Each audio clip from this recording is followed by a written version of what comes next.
So let's get started. I'd like to introduce our first speaker. Our keynote speaker today is David Sandalow, who is the inaugural fellow of the Center on Global Energy Policy at Columbia University. He's former acting undersecretary of energy and assistant secretary for policy and international affairs in the U.S. Department of Energy.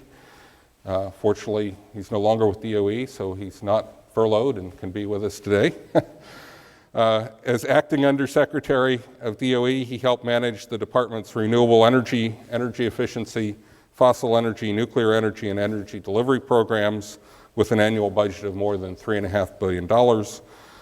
As Assistant Secretary for Policy and International Affairs, he helped coordinate policy and manage international activities at the department. He was a senior fellow in foreign policy studies at the Brookings Institution, as well as energy and climate change working group chair at the Clinton Global Initiative. He's written widely on energy and environmental topics, including several books and numerous op-eds. He's a graduate of Yale and received his law degree from the University of Michigan. So welcome back, David, to the campus. And he'll be talking to us today about energy innovation. Thanks, Mark. It's great to be here. You left out the most important part of my resume because I didn't give it to you, or my bio, which is that I grew up right here in Ann Arbor. So it's great to be home. I went to Pioneer High, so it's absolutely terrific to be home in Ann Arbor. And I have to tell you, it is also absolutely terrific not to be part of the U.S. government on a day like today. I mean, I loved my job at the Department of Energy, deeply honored to have the opportunity to serve there. But it's just dismaying to see what's happening right now. I actually had the wonderful opportunity to be in Italy last week, where I gave a speech, and I was in Italy where people were asking me about the dysfunction of my government, which struck me as somewhat ironic. So it's great to be here. And thank you for the invitation. Thank you for this great conference you've put together, which I'm looking forward to. I thought, since this is kicking everything off, and I'm here at least as much to talk and hear from some of you. I've already had some great conversations out there. I thought I would start with some audience participation just to get us going. So let me ask, just to start off, how many people here own one or more cell phones? How many people in the audience? Okay, so everybody, of course. So think back 20 years. Let's say those of you who are 30 or older, to 1993, how many of you believe you owned a cell phone in 1993? Yeah, Gary's a techie. And it was the size of a shoe, right?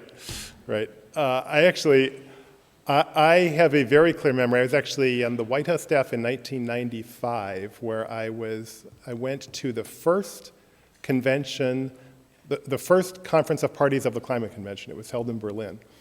And as we reached the kind of climactic part of the negotiations there, we needed to call home to the White House to get instructions, but at the time, it was just 18 years ago, nobody in the US government had been issued cell phones. And so, but at the time, at that period, the business lobbyists all had cell phones.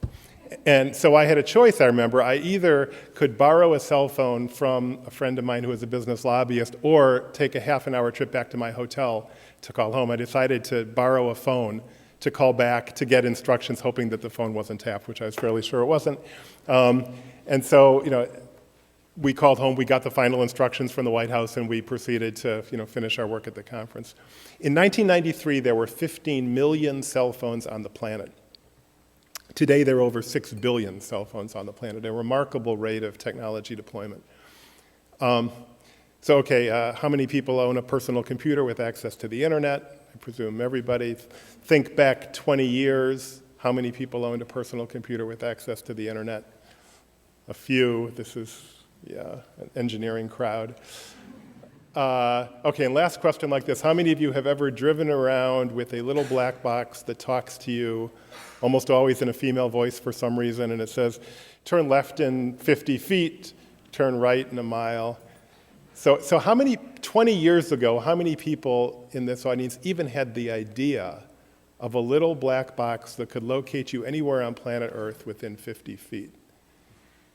I had an experience with this about a year ago with one of my daughters, it was right before her 16th birthday. We were driving around the streets of Washington, D.C., and didn't know exactly the best way to get where we were going, and so we pulled out this little black box that I bought for less than $100 at Best Buy.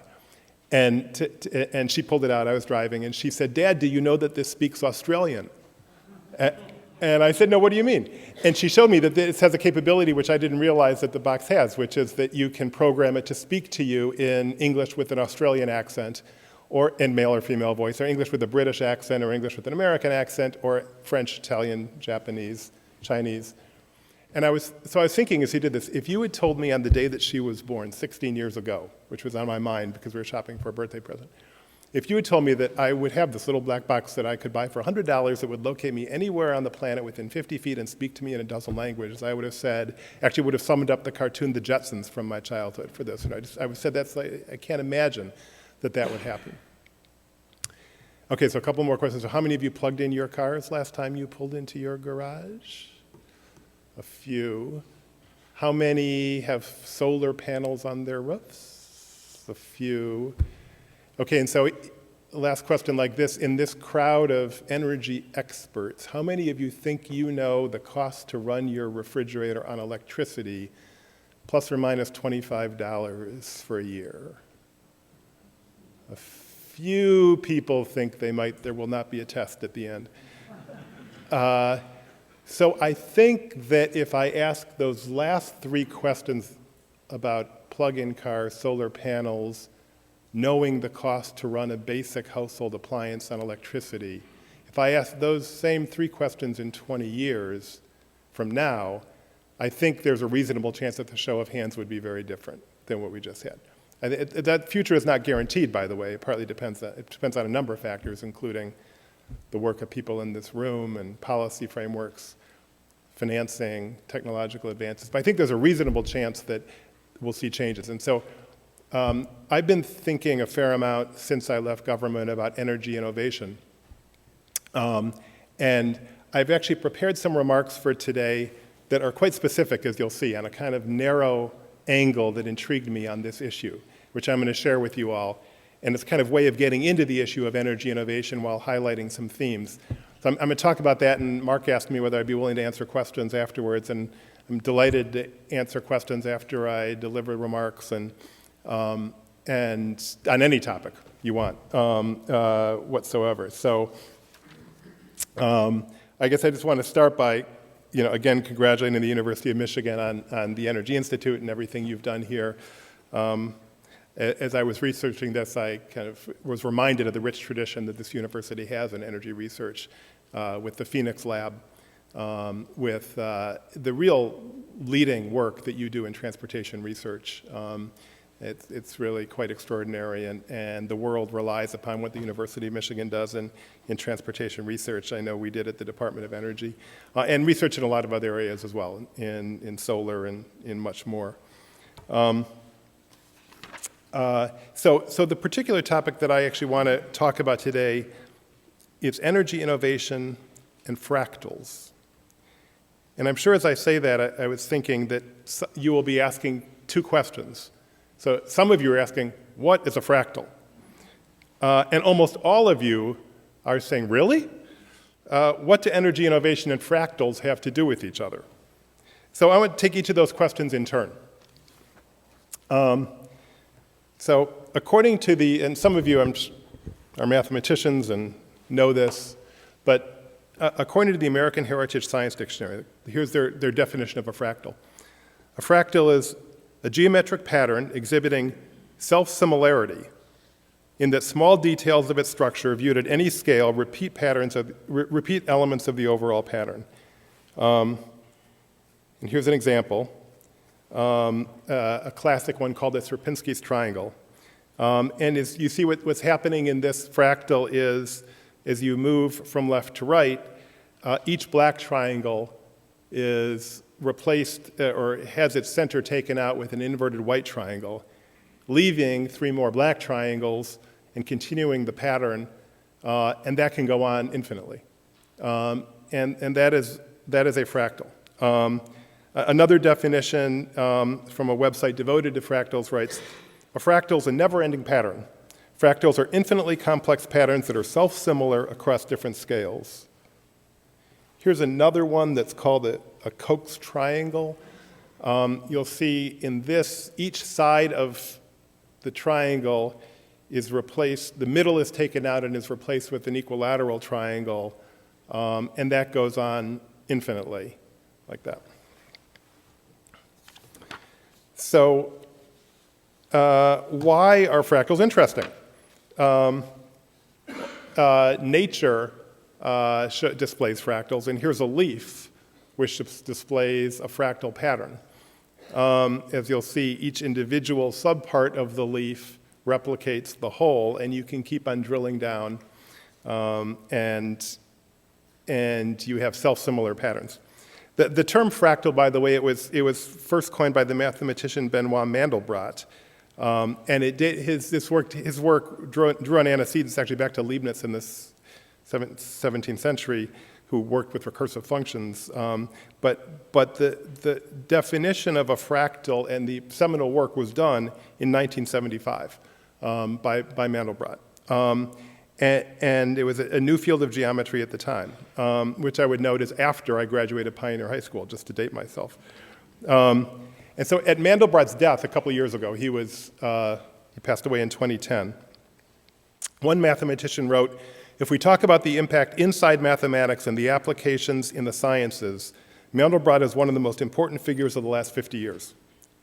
And the science writer Arthur C. Clarke was even more effusive. He described Mandelbrot as his work on fractals as one of the most astonishing discoveries in the history of mathematics. So, by the way, leaves are not the only natural phenomenon that display fractal qualities. Clouds do, coastlines do. In fact, Mandelbrot's seminal work was a book called How Long is the Coastline of England, which he put out in the 1960s. And one of his insights was that the answer to that question depends upon essentially the length of the ruler that you use. And coastlines, he noted, display fractal qualities. It's not just scientific phenomenon that display fractal qualities. Financial markets, interestingly, display fractal qualities. This data set happens to be the S&P 500 from June 2011 to June 2013. But if you show graphs of financial data to analysts, they cannot, just based upon the graph, determine the time scale on which the graph is set. The variations are the same, or are often the same, whether they're on a daily basis or a monthly basis or a yearly basis or longer.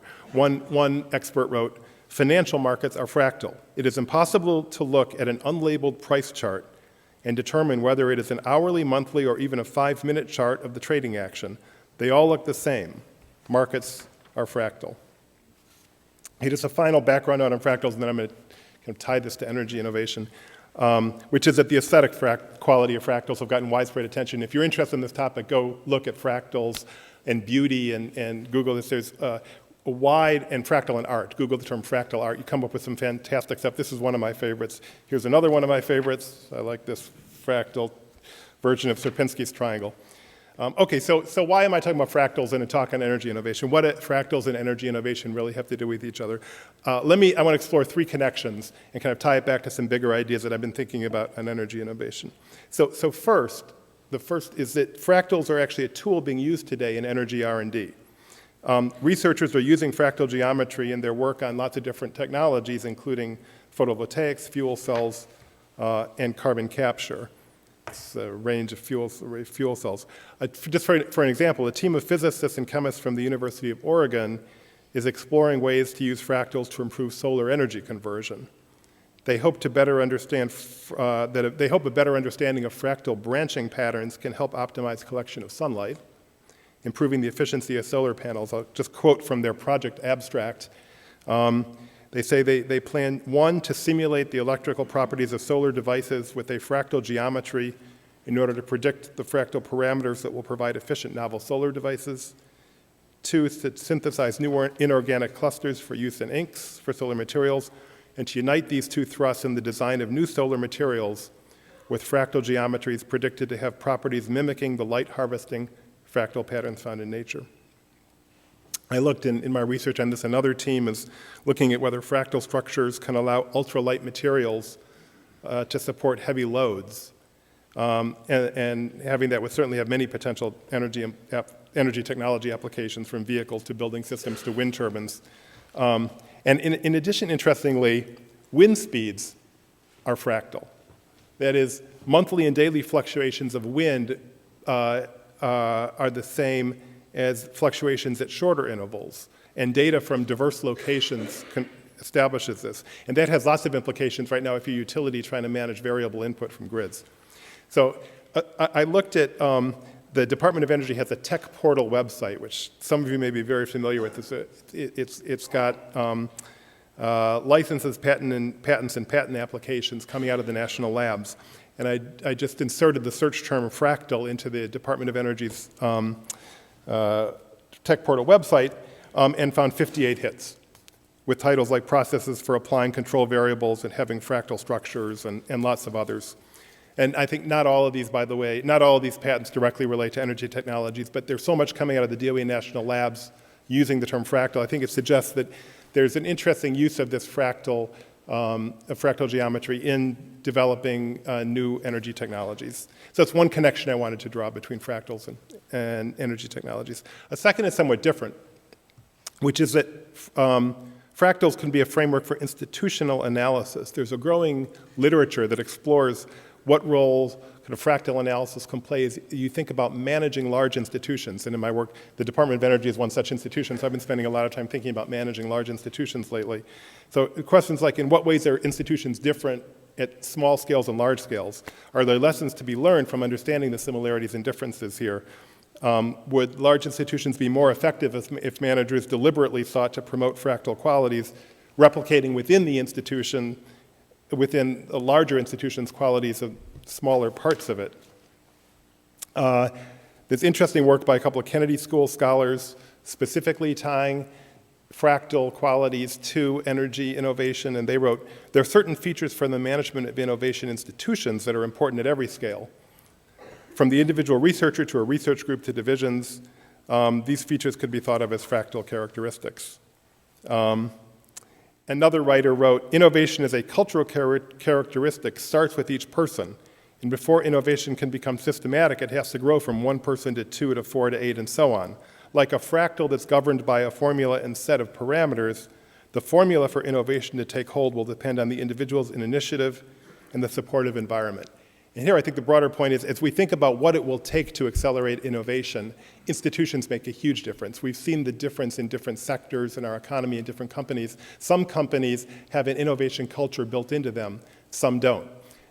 And managers, a lot of managers now are thinking about how to promote innovation culture within their institutions. I think this fractal analysis can be helpful there. So two connections between fractals and energy innovation. One is we actually use fractals for promoting the technologies. Two, it can help with institutional analysis.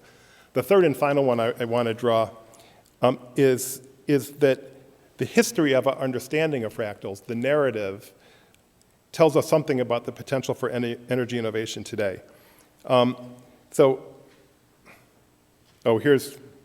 Here's a slide I meant to click to when I was talking about institutions, just to kind of help display the fractal quality of institutions, right? An org chart is fractal, and you can kind of drill down, and within each, and this happens to be the org chart of the US Department of Energy, but you can see as you drill down into each office, you've got the similar types of structure. But let me talk then about energy innovation.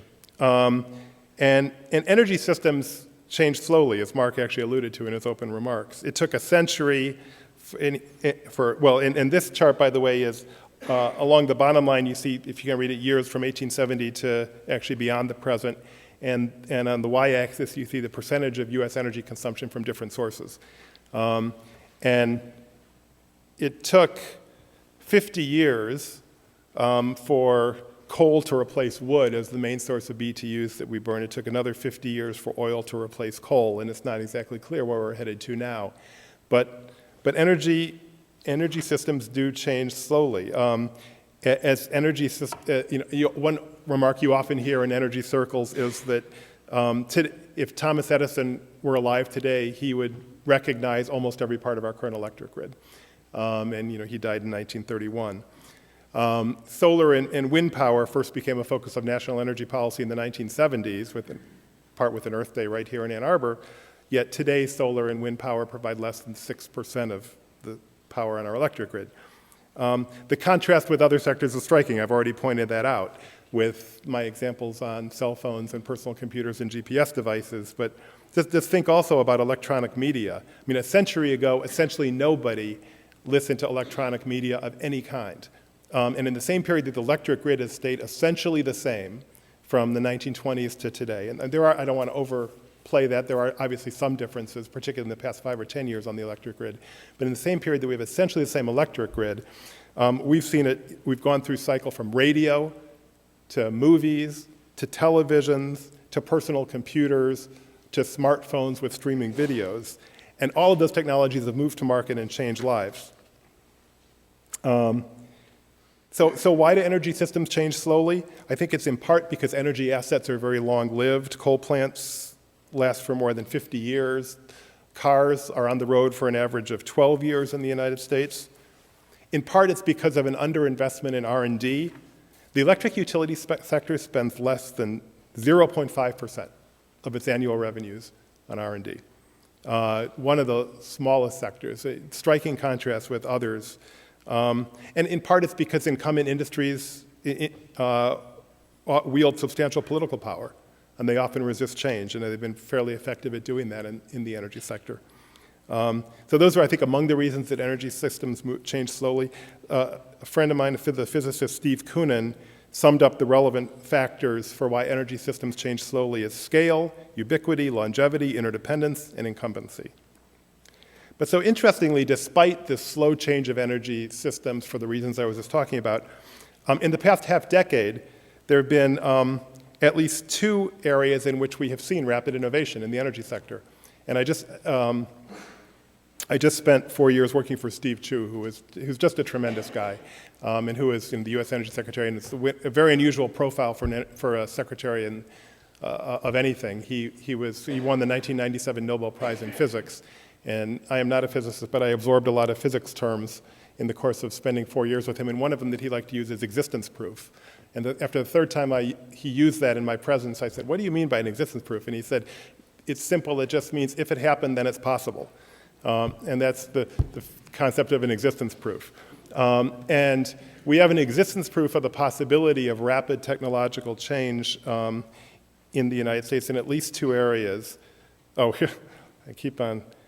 I failed to click through to some visuals I prepared for you. Here's my old cell phone with this iconic picture of Michael Douglas holding cell from the movie Wall Street. And so this is an old cell phone, and this is today's cell phone, which I meant to show you. Anyway, so in terms of the existence proof of technologies that have moved rapidly, I think there are 2 examples in the United States in the past couple of years. One of them is shale gas, and the other is photovoltaics. And let me talk about both of them.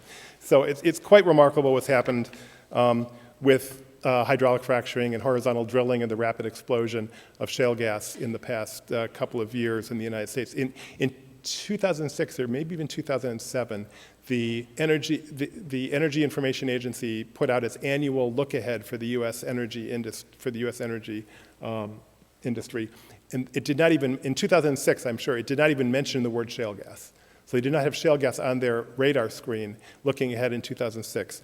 Today, so we've gone from 3 billion cubic feet per day of shale gas production in 2006 to 26 billion last year, and it's now roughly 40% of U.S. natural gas production. And actually, last week in Italy, no matter what I talked about, I gave a number of speeches, the main question people want to talk about was shale gas. The world is paying huge attention to the U.S. shale gas revolution. I spend a lot of time in China, which I'm happy to talk about, and in China there's enormous interest in whether they can do anything close to replicating the U.S. shale gas revolution.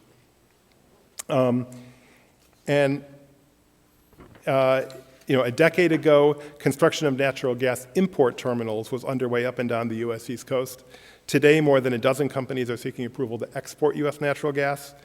And some of you are probably familiar with this, but for decades, really, we've had reasonably constant division of generation of electricity sources in the country. In the United States, 50% coal, 20% natural gas, 20% nuclear. We had a month a year ago where natural gas and coal were almost the same at about 33%. So we've seen, very, very dramatic changes in natural gas in the past 5 years. And the same is true of solar panels. The cost of solar panels have dropped almost 80% in the past 5 years, from about $3 per watt in 2008 to, ballpark 65 cents per watt today. Orders are booming in the solar industry. Valuations are skyrocketing. Solar cities' valuations are extraordinary. And due to I think due to the falling cost of solar panels as well as some other factors, the basic business model for utilities in this country is changing dramatically. The premise of the past 100 years has been that central generation of power and shipping it on transmission lines is cheaper than distributed generation of power. The combination of solar panels, actually I think cheap natural gas with fuel cell generation, I think it's going to put major pressure on that business model for utilities in the years ahead. So I guess the question is, have we entered an era in which the pace of change in the energy sector will quicken? And I think so, which is going to bring us back to a minute to fractals. I'm going to get there.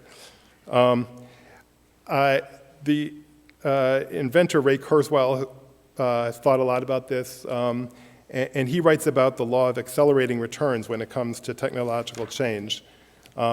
He writes a number of very interesting books. One of the comments I read that he made recently is that innovations from ancient times, such as stone tools, took hundreds to thousands of years to be widely deployed. Innovations from the late Middle Ages, such as the printing press, took a decade to a century to be deployed. And some innovations in the 20th century, such as the internet, achieved mass penetration in years or decades. As Kurzweil writes, that innovation is multiplicative, not additive. So why is that so? There's a vast popular and academic literature that explores this topic. I'm not going to get into all of it today, but I think among the most interesting observations I've read in the past couple of months are from a popular author named Steve Johnson, who highlights the role of what he calls liquid networks in facilitating innovation. Individuals get smarter when they're connected to the network, and lots of the breakthroughs of lone inventors he documents turns out to be the work of collaborative teams. And with modern technologies, we're able to connect to each other in ways that weren't possible before, and that promises enormous advances in innovation. There's a work by Professor Henry Chesbrough, who actually has Ann Arbor roots, on the topic of open innovation. And Chesbrough has noted a similar phenomenon with companies, which innovate much more effectively when they're part of a network and then when they outsource some of their innovation, when they rely entirely on their own. So I think we live in an era of the expanded possible. With billions of personal computers, smartphones connected in a global network with powerful supercomputers, the potential for energy innovation, I think, far exceeds any time in human history. And by the way, supercomputers is another topic worth pursuing, which I'm happy to talk about some, but we now, supercomputers have the capability to power about 1 million times your personal computer. Lots of interesting work going on today in simulation with supercomputers, and particularly in the area of energy technologies. There's some really interesting work done simulating aerodynamics underneath truck beds with computers, which led to a really cheap add-on device that you can snap on under a truck bed and minimize aerodynamic drag, thereby improving fuel efficiency, which is going on a lot of trucks these days. And if you look at the history of how this thing was developed, it was with very advanced computing technology. And everything from a really cheap device like that to nuclear reactors, which have been really stymied because of the cost of testing and demonstration. In a whole range of areas, I think supercomputers can make a big difference on energy innovation.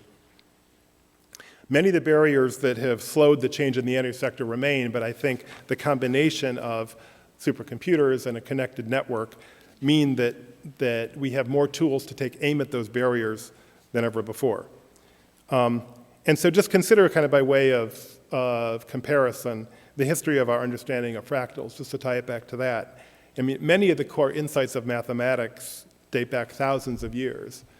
Calculus dates which transformed our understanding of the natural world and made all kinds of things possible. Calculus dates back hundreds of years to the dawn of the Enlightenment.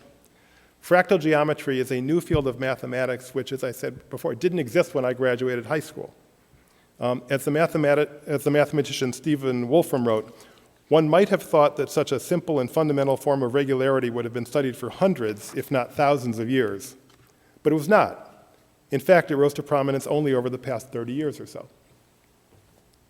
Now, I think it's no coincidence that fractal geometry was born at the dawn of the computer age. The work on recursive functions and related concepts had gone on for centuries. It wasn't until the 1970s that Mandelbrot was able to prepare visualizations of those functions with tools unavailable to his predecessors. Here is Mandelbrot, by the way. He was, by the way, as an interesting tidbit, the oldest person I read ever to get tenure at Yale University.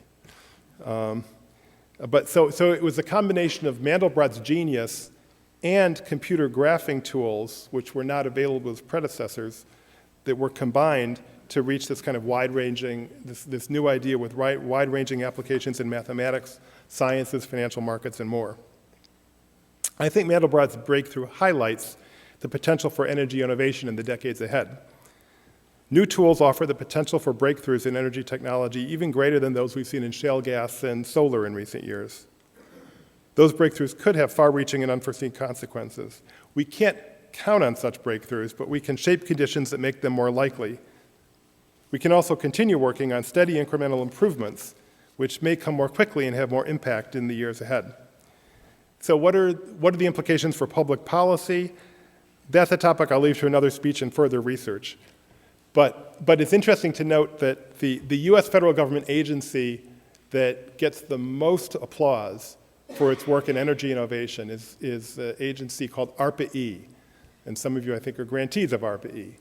And ARPA-E is a small unit within the US Department of Energy that was stood up about 4 years ago that's focused, the tagline is changing what's possible. And ARPA-E has been so successful that one of the questions that senior managers at the Department of Energy have been asking for the past year or two is how do we make DOE more like ARPA-E?